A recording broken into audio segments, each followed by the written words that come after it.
Students, आज हम नया चैप्टर शुरू करने वाले हैं इलेक्ट्रिसिटी। तो सबसे पहले हम जान लेते हैं इलेक्ट्रिसिटी क्या होता है। इलेक्ट्रिसिटी कुछ नहीं है, इलेक्ट्रिसिटी एक फॉर्म ऑफ एनर्जी है। जैसे हीट एनर्जी होती है, मैकेनिकल एनर्जी होती है, वैसे इलेक्ट्रिसिटी भी एक फॉर्म ऑफ एनर्जी है। और ये बाकी एनर्जी से इतनी अलग क्यों है? क्योंकि भाई 3 पॉइंट्स हैं। इस इलेक्ट्रिसिटी को हम इजीली स्टोर कर सकते हैं, है ना। ये इलेक्ट्रिसिटी अगर हमें अभी नहीं यूज़ करनी तो हम सेल्स में, बैटरीज में से स्टोर कर लेते हैं बाद के यूज़ के लिए, इन्वर्टर्स में। तो electricity storable form of energy है, इंटरकन्वर्टेबल फॉर्म ऑफ एनर्जी है। हम इलेक्ट्रिसिटी को ईजिली किसी और फॉर्म में कन्वर्ट भी कर सकते हैं। इलेक्ट्रिसिटी को हम किसी दूसरी फॉर्म में भी कन्वर्ट कर सकते हैं। और हम इलेक्ट्रिसिटी को बहुत दूर दूर तक के डिस्टेंसेस तक भी ले जा सकते हैं। मतलब इलेक्ट्रिसिटी बनती कहीं और है और यूज़ कहीं और होती है। वायर्स के थ्रू इलेक्ट्रिसिटी को बहुत दूर तक हम कैरी कर सकते हैं, इजीली ट्रांसपोर्टेबल है। और जब हम इसे ट्रांसपोर्ट करते हैं ना तो इतनी कॉस्ट भी नहीं लगती। इलेक्ट्रिसिटी देखा जाए तो बहुत अच्छी सोर्स ऑफ एनर्जी है और बहुत चीप सोर्स ऑफ एनर्जी है। इस इलेक्ट्रिसिटी से सबसे पहले हमें जानना है इलेक्ट्रिक चार्ज क्या होता है। भाई इलेक्ट्रिक चार्ज क्या होता है?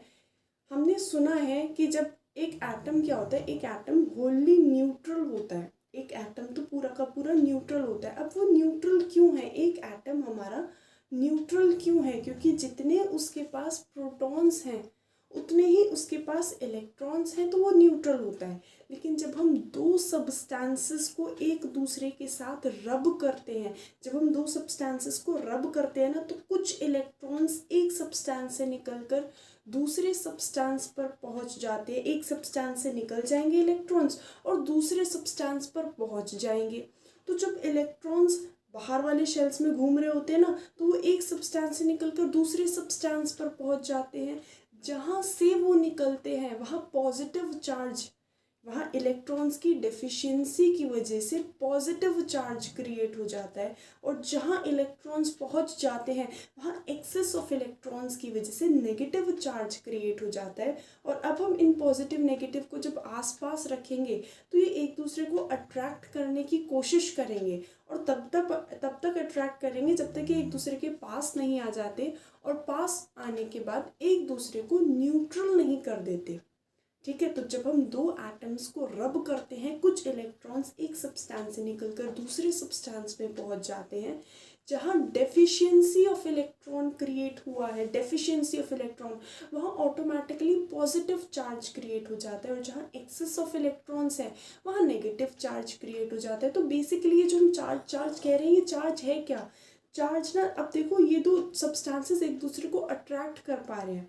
अगर दो पॉजिटिव चार्ज होते तो वो एक दूसरे को रिपेल कर पाते, दो नेगेटिव चार्ज होते तो वो भी एक दूसरे को रिपेल करते। तो ये चार्ज है क्या? चार्ज एक बेसिक इंट्रिंसिक प्रॉपर्टी है। इंट्रिंसिक प्रॉपर्टी मतलब जो एटम की अपनी प्रॉपर्टी है, जिसकी वजह से वो इलेक्ट्रिक फील्ड में दूसरे चार्ज पर फोर्स एक्सर्ट कर सकता है और उसकी वजह से फोर्स को एक्सपीरियंस भी कर सकता है। क्या है चार्ज? भाई ये चार्ज क्या है? चार्ज एक बेसिक इंट्रिंसिक प्रॉपर्टी है जिसकी वजह से जब उसे हम इलेक्ट्रिक फील्ड में रखते हैं ना, तो वो दूसरे पर फोर्स एक्सर्ट करता है और उसकी वजह से फोर्स एक्सपीरियंस भी करता है। Charge is the basic intrinsic property due to which it can exert a force as well as experience a force when kept in an electric field। जब उसे इलेक्ट्रिक फील्ड में रखा जाएगा ना, तो भाई जैसे पॉजिटिव चार्ज है जो डेफिशिएंसी ऑफ इलेक्ट्रॉन्स की वजह से क्रिएट हुआ है, पॉजिटिव चार्ज है, नेगेटिव चार्ज है जो एक्सेस ऑफ इलेक्ट्रॉन्स की वजह से क्रिएट हुआ है, ये एक दूसरे पर फोर्स एक्सर्ट करने लगेंगे चार्ज की वजह से। हमें याद रखना है चार्ज की यूनिट होती है, चार्ज की एसआई यूनिट होती है कूलम। चार्ज का मैग्नीट्यूड हम किस में मेजर कर सकते हैं? कूलम में चार्ज का मैग्नीट्यूड हम मेजर कर सकते हैं। और दो टाइप के चार्जेस होते हैं, positive charge, negative charge. Positive charge deficiency of electrons की वजह से होता है और negative charge excess of electrons की वजह से होता है। अच्छा भाई, अब इलेक्ट्रॉन्स का ट्रांसफ़र हो रहा है तो हमें ये भी पता होना चाहिए कि एक इलेक्ट्रॉन पर चार्ज कितना होता है। तो हम याद रखेंगे एक इलेक्ट्रॉन पर 1.6 × 10⁻⁻19 कूलम चार्ज होता है। एक प्रोटॉन इलेक्ट्रॉन पर -1.6 इंटू 10⁻⁻19 कूलम चार्ज होता है। एक प्रोटॉन पर भी उतना ही चार्ज होता है, एक प्रोटॉन पर भी उतना ही चार्ज होता है, बस पॉजिटिव में। इसलिए तो एटम न्यूट्रल होता है। तो अगर हमसे कोई कहे कि भाई ये हमारा एक सब्सटेंस था, ये दूसरा सब्सटेंस था, इसने 5 इलेक्ट्रॉन्स लूज कर दिए, तो यहाँ से गए हैं, यहाँ पॉजिटिव चार्ज क्रिएट हुआ है, यहाँ पर आए हैं, यहाँ नेगेटिव चार्ज क्रिएट हुआ है, और किस मैग्नीट्यूड का चार्ज क्रिएट हुआ है भाई 5 इलेक्ट्रॉन्स की वजह से 5 इंटू 1.6 इंटू 10⁻⁻19 कूलम चार्ज यहाँ क्रिएट होगा, और यहाँ नेगेटिव में बिल्कुल उतने ही मैग्नीट्यूड का चार्ज क्रिएट होगा, क्योंकि एक इलेक्ट्रॉन पर इतना चार्ज होता है, तो 5 इलेक्ट्रॉन पर कितना चार्ज होगा 5 इंटू 1.6 इंटू 10⁻⁻19 कूलम। तो चार्ज हमें समझ में आ गया। अच्छा भाई, ये जो इलेक्ट्रिसिटी की हम बात कर रहे थे फॉर्म ऑफ एनर्जी की, तो हमारे 2 टाइप की सब्सटेंसेस होते हैं, एक तो होते हैं कंडक्टर्स और दूसरे होते हैं इंसुलेटर्स। ये तो हमें बचपन से पता है। कंडक्टर्स क्या होते हैं, जो इलेक्ट्रिसिटी कंडक्ट कर सकते हैं, जो इलेक्ट्रिसिटी को अपने थ्रू फ्लो कर देते हैं। जनरली मेटल्स जो है वो गुड कंडक्टर्स ऑफ इलेक्ट्रिसिटी होते हैं। एक्सेप्शंस हमें पता है, मर्करी एक्सेप्शन है, वो बैड कंडक्टर है, ब्रास, कॉपर तो बहुत अच्छा कंडक्टर है इलेक्ट्रिसिटी का।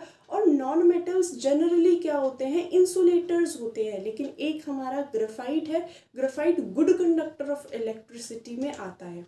तो जनरली हमारे metals good conductor of electricity, और नॉन मेटल्स इंसुलेटर्स होते हैं, बैड कंडक्टर्स ऑफ इलेक्ट्रिसिटी होते हैं। मेटल्स हमारे गुड कंडक्टर्स होते हैं, नॉन मेटल्स हमारे बैड कंडक्टर्स होते हैं। और बेस्ट कंडक्टर हमारा है सिल्वर। सिल्वर बेस्ट कंडक्टर है। आगे हम एक टर्म पढ़ने वाले हैं, रेजिस्टेंस। रेजिस्टेंस होता है जो करंट को अपोज करे, ठीक है। और रेजिस्टेंस जितना कम होगा, या रेजिस्टिविटी जितनी कम होगी, उतना ज़्यादा करंट फ्लो हो पाएगा। तो हम ऐसा भी कह सकते हैं कि मेटल्स जो है वो कम रेजिस्टेंस शो करते हैं इंसुलेटर्स के कंपैरिजन में। अगर हम सेम वायर लेना रबड़ की या किसी और इंसुलेटर की, और सेम वायर ले कॉपर की, तो भाई कॉपर जो है उसका रेजिस्टेंस कम होगा। रेजिस्टेंस करंट को अपोज करता है, तो वो उसमें कम होगा। आगे हम ये पढ़ेंगे, ठीक है। तो सबसे पहले अब हम ये तो जान लिया है कि कंडक्टर्स इलेक्ट्रिसिटी करंट को फ्लो होने देते हैं, इंसुलेटर्स करंट को फ्लो नहीं होने देते। तो ये करंट क्या होता है, करंट होता है भाई देखो, जैसे ही ये चार्ज क्रिएट हुआ है तो ये चार्ज फ्लो करने की कोशिश करेगा, इधर उधर जाने की कोशिश करेगा, और जब ये चार्ज जितनी स्पीड से जाएगा उसे ही करंट कहते हैं। मतलब 1 सेकंड में कितना कूलम चार्ज ट्रांसफर हो पा रहा है उसे हम करंट कहते हैं। करंट होता है rate of flow of charge. भाई जो करंट होता है, करंट होता क्या है, इसे हम I से डिनोट करते हैं, और ये होता है rate of flow of charge. क्या होता है current, rate of flow of charge, कि मतलब कितना चार्ज 1 सेकंड में फ्लो कर रहा है। या फिर हम कह सकते हैं amount of charge flow in 1 second. 1 second में कितना चार्ज फ्लो हुआ है उसे हम करंट कहते हैं। करंट हम I से डिनोट करते हैं, फॉर्मूला होता है Q/T। कितना चार्ज फ्लो कर रहा है अपॉन टाइम, इसे हम क्या कहते हैं, इसे हम करंट कहते हैं। करंट क्या होता है, rate of flow of charge. जब ये चार्ज डेवलप हुआ है, चार्ज हमें पता है इंट्रिंसिक प्रॉपर्टी था, यूनिट कूलम था। चार्ज का यूनिट क्या था, ये Q चार्ज को डिनोट कर रहा है, चार्ज को, और T टाइम को डिनोट कर रहा है। इसकी यूनिट होती है कूलम, टाइम की यूनिट होती है सेकेंड, ठीक है। तो कितना चार्ज फ्लो कर रहा है 1 सेकेंड में, उसे हम करंट कहते हैं। करंट की हमें यूनिट भी याद रखनी है, करंट की यूनिट होती है एम्पियर। करंट की यूनिट क्या होती है, करंट की यूनिट होती है एम्पियर। और इसे मेजर कौन करता है, करंट को मेजर करता है एमोमीटर, ठीक है। तो करंट क्या है, current basically rate of flow of charge है, कि 1 सेकेंड में कितना चार्ज फ्लो करेगा उसे ही करंट कहते हैं, ठीक है। चार्ज की यूनिट होती है कूलम और टाइम की यूनिट होती है सेकंड। तो ये जो करंट है इसकी यूनिट या तो एम्पियर है या कूलम पर सेकंड है, कूलम पर सेकंड। अच्छा, 1 एम्पियर को हमें फिर एक्सप्लेन भी करना आना चाहिए। इस चैप्टर में ना हम हर यूनिट को एक्सप्लेन करने की कोशिश करेंगे। हमने ये डिस्कस करा कि चार्ज की यूनिट क्या होती है, कूलम होती है, तो हमें 1 कूलम को डिस्क्राइब करना आना चाहिए। तो भाई जब तक हम एक यूनिट को डिस्क्राइब नहीं कर पाते कि उसका मैग्नीट्यूड से हमें मतलब क्या है, भाई 1 कूलम बोल दिया है, कितना 1 कूलम हम कैसे इमेजिन करें, हमें कैसे समझ में आएगा कि 1 कूलम क्या होता है, तो तब तक तो मीनिंगलेस है। तो हम 1 कूलम को कैसे एक्सप्लेन करेंगे, हमें पता है एक इलेक्ट्रॉन पर कितना चार्ज होता है, 1.6 इंटू 10 की पावर -19 कूलम। अगर हम सिर्फ मैग्नीट्यूड की बात करें, माइनस नहीं ले रहे, तो भाई एक कूलम पर चार्ज कितना, एक कूलम पे कितने इलेक्ट्रॉन्स होंगे, ऐसा भी हम कह सकते हैं कि एक कूलम में इतने इलेक्ट्रॉन्स होंगे। और इस पूरी वैल्यू को सॉल्व करके आता है 6.25 इंटू 10 की पावर 18 इलेक्ट्रॉन्स। मतलब एक कूलम को अगर हमें एक्सप्लेन करने को आ जाए तो एक कूलम क्या होता है, 1 coulomb is the charge acquired by 6.25 into 10 की पावर 18 इलेक्ट्रॉन्स टुगेदर। जब 6.25 इंटू 10 की पावर 18 इलेक्ट्रॉन्स आपस में मिलेंगे तो जितना चार्ज डेवलप होगा उसे हम 1 कूलम कहते हैं। और हमें एक साफ पता चल रहा है भाई बहुत सारे इलेक्ट्रॉन्स हैं, ये एक बहुत बड़ी यूनिट है, 18 जीरोस बहुत बड़ी यूनिट है। तो इसका मतलब 1 coulomb is very very large quantity, very large unit. भाई सोचो ना कि इतने सारे इलेक्ट्रॉन्स जब इकट्ठा हो रहा है तो सिर्फ 1 कूलम चार्ज क्रिएट हो रहा है, तो 1 कूलम सिर्फ नहीं है, बहुत बड़ी यूनिट है, बहुत बड़ी यूनिट है। ऐसे ही अब हमें 1 एम्पियर जो हमने डिस्कस करा है, करंट क्या था, rate of flow of charge, मतलब चार्ज 1 सेकंड में कितना चार्ज फ्लो करता है ना, उसे हम क्या कहते हैं, करंट कहते हैं। फॉर्मूला होता है Q अपॉन T, यानी चार्ज अपॉन टाइम। यूनिट होती है एम्पियर। अब इस 1 एम्पियर को भी एक्सप्लेन करने को आना चाहिए। तो 1 एम्पियर क्या होता है, जब 1 कूलम चार्ज 1 सेकंड में फ्लो करे, 1 कूलम चार्ज 1 सेकंड में फ्लो करे तो करंट 1 एम्पियर होगा। 1 ampere current is developed when 1 coulomb charge flows in 1 second. 1 second में अगर 1 कूलम चार्ज फ्लो करे तो करंट 1 एम्पियर डेवलप होता है। या हम कह सकते हैं भाई 1 कूलम का मतलब तो मुझे पता है कि 6.25 इंटू 10 की पावर 18 इलेक्ट्रॉन्स। तो जब 6.25 इंटू 10 की पावर 18 इलेक्ट्रॉन्स एक प्लेस से दूसरी प्लेस में जाए 1 सेकंड के अंदर, तो हम कह सकते हैं हाँ भाई करंट 1 एम्पियर डेवलप हुआ है। 1 एम्पियर का मतलब क्या होता है, when 1 coulomb of charge flows in 1 second, या व्हेन 6.25 इंटू 10 की power 18 electrons flow in 1 second. 1 second में इतने सारे इलेक्ट्रॉन्स जब एक पॉइंट से दूसरे पॉइंट तक फ्लो करेंगे तो करंट कितना डेवलप होगा, करंट डेवलप होगा 1 एम्पियर। और इसको मेजर करने के लिए जो हम डिवाइस यूज करते हैं वो होता है एमोमीटर। एमोमीटर करंट को मेजर कर सकता है कि भाई कितना एम्पियर का करंट डेवलप हुआ है, उसको वो मेजर कर सकता है। तो भाई कैसे मेजर करता है, इसे हम ए से डिनोट करते हैं। ये एमोमीटर है, इसकी हमें टोटल 3 बातें याद रखनी है। एमोमीटर करंट को मेजर करता है, करंट मेजर। ये क्या करता है, करंट को मेजर करता है। दूसरी बात क्या है, दूसरी बात इसका रेजिस्टेंस कम होता है। भाई इसका रेजिस्टेंस डेफिनेटली कम होगा, इसे करंट मेजर करना है तो करंट इसके थ्रू अच्छे से फ्लो होना चाहिए, तभी तो ये उसे मेजर कर पाएगा। जब इसके थ्रू करंट फ्लो होगा ही नहीं तो ये करंट को कैसे मेजर कर पाएगा। तो इसे करंट मेजर करना है और करंट इसके थ्रू फ्लो होना चाहिए, इस वजह से इसका रेजिस्टेंस कम होता है। और इसको हम सीरीज कॉम्बिनेशन, अभी हम 2 टाइप की कॉम्बिनेशंस डिस्कस करेंगे। तो एमोमीटर को हम सीरीज में कनेक्ट करते हैं। 2 कॉम्बिनेशंस होते हैं, एक सीरीज कॉम्बिनेशन, एक पैरेलल कॉम्बिनेशन। ये दोनों तो सिंपल लगेंगे, लेकिन जब इन दोनों के कॉम्बिनेशंस आ जाएंगे, सीरीज भी और पैरेलल भी, तब थोड़ी डिफिकल्टी जनरेट होती है। अभी तो बस हमें इतना याद रखना है, एमोमीटर करंट को मेजर करता है, बस 3 चीजें, करंट को मेजर करता है, रेजिस्टेंस इसका लो होता है, और इसको हम सीरीज में कनेक्ट करते हैं। सीरीज में कनेक्ट करने का अभी मतलब जान लेते हैं। भाई एक सर्किट जब हम पढ़ेंगे ना, पूरा एक इलेक्ट्रिक सर्किट में कौन कौन होता है? एक इलेक्ट्रिक सर्किट में एक सोर्स होता है जो करंट को प्रोवाइड कर सके, एक डिवाइस होता है, अप्लायंस होता है, लोड जिसे हम कहते हैं कि भाई बल्ब हो गया या कोई भी लोड हो गया, और कनेक्टिंग वायर्स होती हैं, स्विच होता है। स्विच अभी हम डिस्कस करेंगे, स्विच क्या होता है, ओपन क्लोज करने के लिए।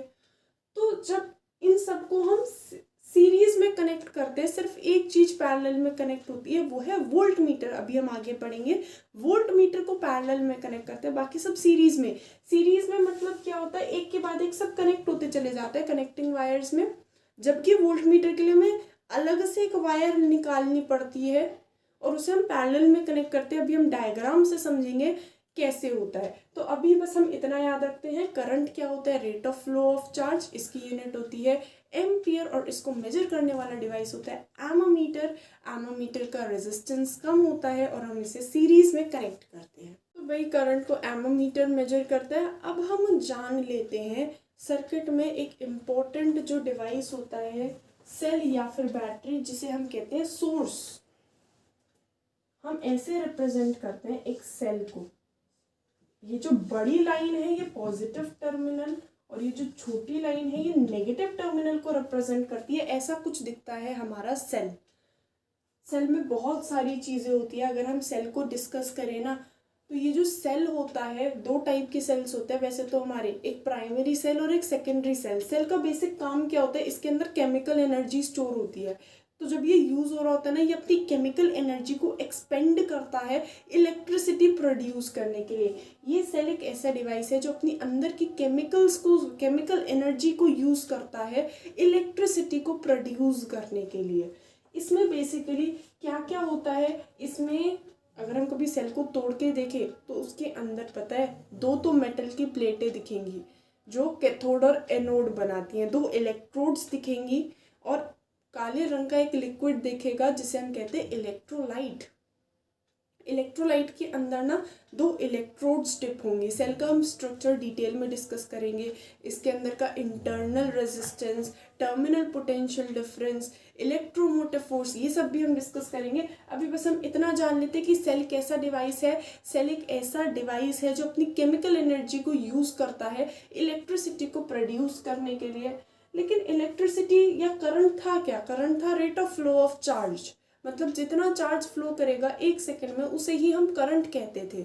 तो भाई अगर current rate of flow of charge है तो इसका क्या रोल है, ये क्या रोल प्ले करता है? क्योंकि हमें पता है एक मेटल में फ्री इलेक्ट्रॉन्स तो अवेलेबल होते ही हैं। अगर हम एक बात करें एक सोडियम शीट की, तो सोडियम मेटल की क्या टेंडेंसी होती है, जैसे कि सोडियम मेटल है, ये क्या है, ये अपना एक इलेक्ट्रॉन लूज कर देता है, खुद पॉजिटिव आयन बन जाता है। तो इस तरीके से काफी सारे इलेक्ट्रॉन्स हमारे पास होंगे और काफी सारे सोडियम एटम्स होंगे। तो जब इलेक्ट्रॉन्स अवेलेबल हैं और इलेक्ट्रॉन्स हैं अवेलेबल तो वो फ्लो भी कर सकते हैं, और जब ये इलेक्ट्रॉन्स हैं मतलब चार्ज है और वो फ्लो भी कर सकते हैं, तो करंट तो ऐसे ही डेवलप हो जाना चाहिए ना। हमें सेल, बैटरी या किसी भी सोर्स की क्या ज़रूरत है, बस एक मेटल लो, उसमें अपने आप इलेक्ट्रिसिटी आ जाएगी। ऐसा होता क्यों नहीं है?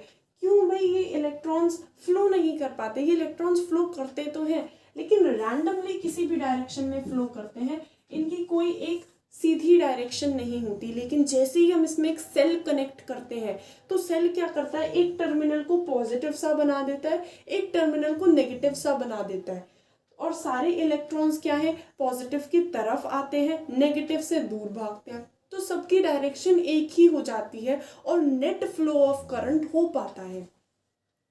तो सेल का बेसिक काम क्या है? अभी हम पढ़ेंगे सेल मेंटेन करता है पोटेंशियल डिफरेंस को। Cell maintains potential difference. Cell का बेसिक काम क्या है, एक टर्मिनल को थोड़ा पॉजिटिव बना देगा, एक को थोड़ा नेगेटिव बना देगा, जिससे कि उसके थ्रू इलेक्ट्रॉन्स इजीली फ्लो कर पाए।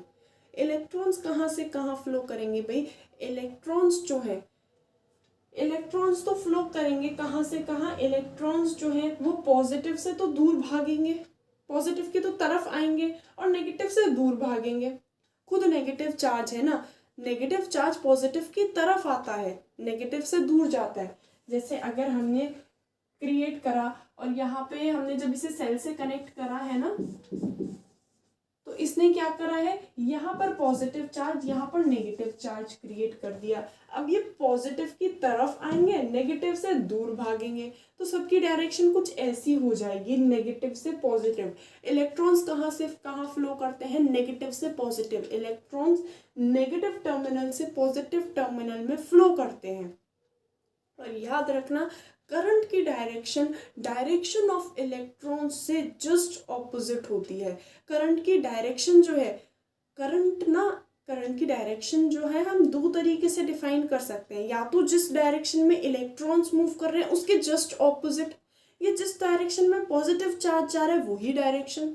जिस डायरेक्शन में इलेक्ट्रॉन्स जा रहे हैं, इलेक्ट्रॉन्स ऐसे जा रहे हैं तो करंट ऐसे जाएगा। अगर इलेक्ट्रॉन्स ऐसे जा रहे होते तो करंट ऐसे आ रहा होता। करंट की डायरेक्शन इलेक्ट्रॉन्स की डायरेक्शन के ऑपोजिट होती है और पॉजिटिव की तरफ होती है। लेकिन पॉजिटिव वाली बात थोड़ी सी गलत हो जाती है, क्योंकि प्रोटॉन्स मूव नहीं कर पाते। प्रोटॉन्स तो न्यूक्लियस के अंदर बंद है, इलेक्ट्रॉन्स ही बाहर शेल्स में रोटेट करते हैं, इधर उधर जा पाते हैं। तो प्रोटॉन्स का तो कोई रोल हो नहीं पाता, सिर्फ इलेक्ट्रॉन्स ही मूव करते हैं। तो ये बात ज़्यादा सही है कि जिस डायरेक्शन में इलेक्ट्रॉन्स मूव करते हैं उसके जस्ट ऑपोजिट क्या होती है, डायरेक्शन ऑफ करंट होती है। तो करंट की डायरेक्शन पॉजिटिव टर्मिनल से नेगेटिव टर्मिनल होती है। और करंट किसकी वजह से, इस सोर्स की वजह से। इस सोर्स का काम क्या है, पोटेंशियल डिफरेंस क्रिएट करना। भाई कोई भी चीज़ तब फ्लो करती है जब कोई डिफरेंस हो दो पॉइंट्स के बीच में, कोई एक तरीके का कोई डिफरेंस हो। जैसे हीट भी कब फ्लो करती है, हीट जो है वो हायर टेम्परेचर से लोअर टेम्परेचर पर फ्लो करती है। अगर दोनों का टेम्परेचर सेम करते हैं तो कोई हीट नहीं फ्लो होने की। पानी भी ऊपर से नीचे फ्लो करता है ना, बिल्कुल सेम लेवल कर दो पानी का, नहीं फ्लो होगा। और ऐसे ही इलेक्ट्रिसिटी भी सिर्फ पोटेंशियल डिफरेंस की वजह से फ्लो कर सकती है। अगर दोनों पॉइंट्स के बीच में सेम पोटेंशियल डिफरेंस है तो नहीं फ्लो होने का, जो करंट है वो नहीं फ्लो होने का। तो ये जो सेल है या फिर बैटरी है या फिर जो भी सोर्स है वो एक तरीके से एक पोटेंशियल डिफरेंस मेंटेन करता है। मेंटेन क्या करता है, पोटेंशियल डिफरेंस, जिससे कि करंट इजीली फ्लो हो पाए। इस पोटेंशियल डिफरेंस को अभी हम डिटेल में पढ़ेंगे। अभी जान लेते हैं इस पोटेंशियल डिफरेंस को मेंटेन कौन करता है। इस पोटेंशियल डिफरेंस को ये सेल या बैटरी मेंटेन करती है। तो बेसिक एक इलेक्ट्रिक सर्किट क्या है, एक इलेक्ट्रिक सर्किट एक क्लोज्ड कंडक्टिंग पाथ है जिसके थ्रू करंट फ्लो हो सके, है ना। सर्किट क्या होता है, एक सिंपल से सर्किट की बात करें तो कनेक्टिंग वायर होंगी, एक लोड होगा, लोड बल्ब हो सकता है, फैन हो सकता है, और एक हमारा होगा सेल, और एक हमारा होगा स्विच। स्विच का काम क्या होता है, ऑन ऑफ करने का काम होता है। स्विच का काम होता है बटन को ऑन ऑफ करने का, ठीक है। और याद रखना, जब हम स्विच को ऑन करते हैं, जब करंट उसके थ्रू फ्लो होने लगता है तो उसे हम क्लोज्ड सर्किट कहते हैं। दो टाइप के सर्किट होते हैं, open circuit, close circuit. Open circuit के थ्रू करंट फ्लो नहीं हो सकता। करंट सिर्फ तभी फ्लो होता है जब पूरा का पूरा एक क्लोज्ड कंडक्टिंग पाथ हो। अगर पाथ में कहीं पे भी कोई रुकावट है, कहीं से वायर टूटी हुई है ना, ऐसा कुछ भी है, तो करंट फ्लो नहीं हो पाने का। तो जब हम स्विच को ऑन करते हैं ना, स्विच ऑन करते हैं, तो उसे हम कहते हैं क्लोज्ड सर्किट। और जब हम स्विच ऑफ कर देते हैं, बंद होता है, तो हमारा फैन वगैरह कुछ नहीं चल रहा, स्विच ऑफ में नहीं चलता, क्योंकि वो ओपन सर्किट है। वो बीच में से ना तारें अलग हो गई हैं, और जब तारें जुड़ती हैं तो स्विच ऑन। तो स्विच का काम क्या है, ऑन ऑफ करना। स्विच का काम होता है ऑन ऑफ करना। लेकिन अब हम पूरी चीज़ें थोड़ी ड्रॉ करेंगे। इलेक्ट्रिक सर्किट हमें समझ में आ गया, क्लोज्ड कंडक्टिंग पाथ है जिसके थ्रू करंट फ्लो हो सकता है। लेकिन इतना डिफिकल्ट इलेक्ट्रिक सर्किट बनाना फिर हमारे लिए बहुत डिफिकल्ट हो जाएगा अगर हम पूरी चीज़ें बनाने लग जाए। इसलिए हम सिंबल्स यूज़ करते हैं, सबके छोटे छोटे सिंबल्स यूज़ करते हैं। जैसे मैप में नहीं होता, पूरी पूरी चीज़ें थोड़ी ड्रॉ करी जाती है, कुछ सिंबल्स के थ्रू रिप्रेजेंट कर दिया जाता है कि ये रिवर है, ये कॉन्टिनेंट्स है। ऐसे ही हम सिंबल्स के थ्रू इलेक्ट्रिक सर्किट को रिप्रेजेंट करेंगे। इलेक्ट्रिक सर्किट को रिप्रेजेंट करने के लिए क्या क्या सिंबल है? सबसे पहला सिंबल छोटा डंडा बड़ा डंडा। छोटा डंडा रिप्रेजेंट करता है नेगेटिव, बड़ा डंडा रिप्रेजेंट करता है पॉजिटिव। और ये पूरा का पूरा एक सेल है। ये किसका डिनोशन है? सेल का। वही जो वो वाला डिवाइस नहीं था, cell, a device which convert chemical energy, which expends its chemical energy, अपनी केमिकल एनर्जी को यूज करता है इलेक्ट्रिसिटी को प्रोड्यूस करने के लिए। उसे ही हम क्या कहते हैं? उसको ही हम कहते हैं सेल। भाई कभी कभी एक सेल से कुछ काम नहीं होता तो हम बहुत सारे सेल्स लगा देते हैं। और कलेक्शन ऑफ सेल को सेल्स नहीं कहते हैं, कलेक्शन ऑफ सेल को बैटरी कहते हैं। मतलब सेल का प्लूरल बैटरी। ठीक है, बहुत सारे सेल होंगे तो बैटरी। ठीक है, बहुत सारे सेल को सीरीज में कंबाइन करते चले जाओ, बैटरी बन जाती है। फिर से सीरीज वर्ड आ गया। सीरीज का मतलब होता है एक के बाद एक कनेक्ट करते जाना। पैरेलल अभी हम डिस्कस करेंगे, वो तो अलग ही कनेक्ट होता है। तो बैटरी हो गई है। और किस किस को रिप्रेजेंट करना है हमें? रेजिस्टेंस वायर को हम ऐसे शो करते हैं। अभी हम पढ़ेंगे रेजिस्टेंस वायर का क्या यूज होता है। अभी तक तो हमने बस ये डिस्कस करा है, रेजिस्टेंस करंट को अपोज करता है। लेकिन हम स्पेशली रेजिस्टेंस वायर बनाते भी हैं, और ये हम अलॉय का बनाते हैं। क्यों बनाते हैं वो हम डिस्कस करेंगे। ये रेजिस्टेंस वायर को शो करता है, रेजिस्टेंस है ये, रेजिस्टेंस वायर। ये तो फिक्स्ड रेजिस्टेंस है। अगर हम इसके ऊपर ही एक एरो बना दे तो ये फिक्स्ड नहीं रहता, ये रहता है वेरिएबल रेजिस्टेंस। इसको हम कहते हैं वेरिएबल, मतलब वेरिएबल रेजिस्टेंस, मतलब जो कि अपना ही रेजिस्टेंस चेंज कर सके। और इसका दूसरा नाम है रियोस्टैट। इसका नाम क्या है? रियोस्टैट या वेरिएबल रेजिस्टेंस, जो अपना रेजिस्टेंस जो है वो चेंज कर सकता है। ऐसा डिवाइस है, इसका हम जॉकी को आगे पीछे करते हैं ना तो रेजिस्टेंस की वैल्यू बदल जाती है। इसे हम क्या कहते हैं? Variable resistance. पता है, ये ऐसा हम ऐसा कह सकते हैं, एक ऐसा डिवाइस है जो बिना सोर्स को छेड़े ना, बिना सोर्स को छेड़े करंट को चेंज कर सकता है। क्योंकि भाई अगर मैं तुमसे कहूँ कि भाई मुझे ज़्यादा करंट चाहिए तो तुम कहोगे ज़्यादा बैटरी, ज़्यादा वोल्टेज की बैटरी यूज़ कर लो, वो बात ठीक है। लेकिन मैं सेल को नहीं चेंज करना चाहती और अपना करंट बढ़ाना चाहती हूँ, तो मैं करंट को रेजिस्टेंस को कम कर देती हूँ, करंट अपने आप बढ़ जाएगा। मतलब ये ऐसा डिवाइस है, रियोस्टैटिक ऐसा डिवाइस है जो ना बिना वोल्टेज सोर्स को चेंज करे, बिना सोर्स को छेड़े, बिना सेल्स को छेड़े, क्या कर सकता है? बिना सेल्स को छेड़े करंट को बढ़ा या घटा सकता है। इसे हम रियोस्टैट कहते हैं, वेरिएबल रेजिस्टेंस कहते हैं। स्विच ऐसा दिखता है, ये है खुला हुआ, मतलब जब ओपन सर्किट है, स्विच ऑन। लेकिन अगर मुझे स्विच ऑफ, सॉरी, और स्विच ऑन करना है तो बस अंदर एक डॉट बना दो, मतलब अब सर्किट कनेक्टेड है, क्लोज्ड सर्किट है, करंट इसके थ्रू फ्लो हो जाएगा। करंट जो है वो डेफिनेटली इसके थ्रू क्या हो जाएगा? करंट फ्लो हो सकता है। और भाई और कौन सा डिवाइस होता है? एक होता है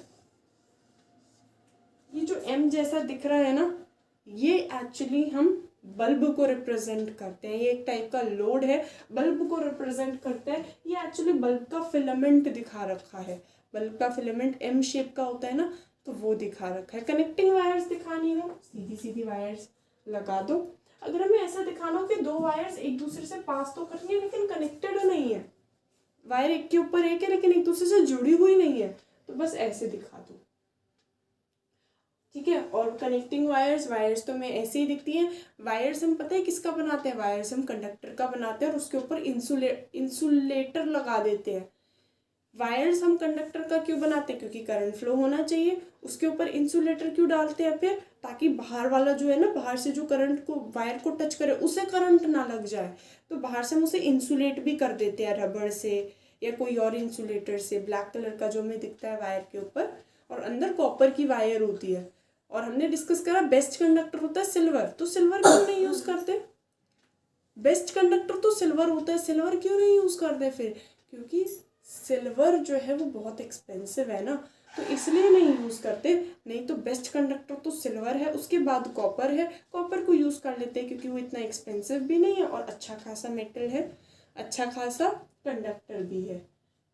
अच्छा, जो हमारा करंट को मेजर करता था वो डिवाइस था एमोमीटर, उसको हम ए से डिनोट करते हैं, सीरीज़ में कनेक्ट करते हैं। ये एमोमीटर है, ए से हम इसे डिनोट कर देते हैं। वोल्ट मीटर दिखाना हो तो बस वी से डिनोट कर देते हैं। तो इन सिंबल्स के थ्रू हम जो है अपना सर्किट डेवलप करेंगे। पूरी चीज़ें नहीं ड्रॉ करने के, बल्ब की जगह एम शेप का फिगर बना दिया, तो इस तरीके से जो है हम अपना पूरा का पूरा इलेक्ट्रिक सर्किट को डेवलप करेंगे। Thanks for watching. Please like and comment and don't forget to subscribe. Thank you.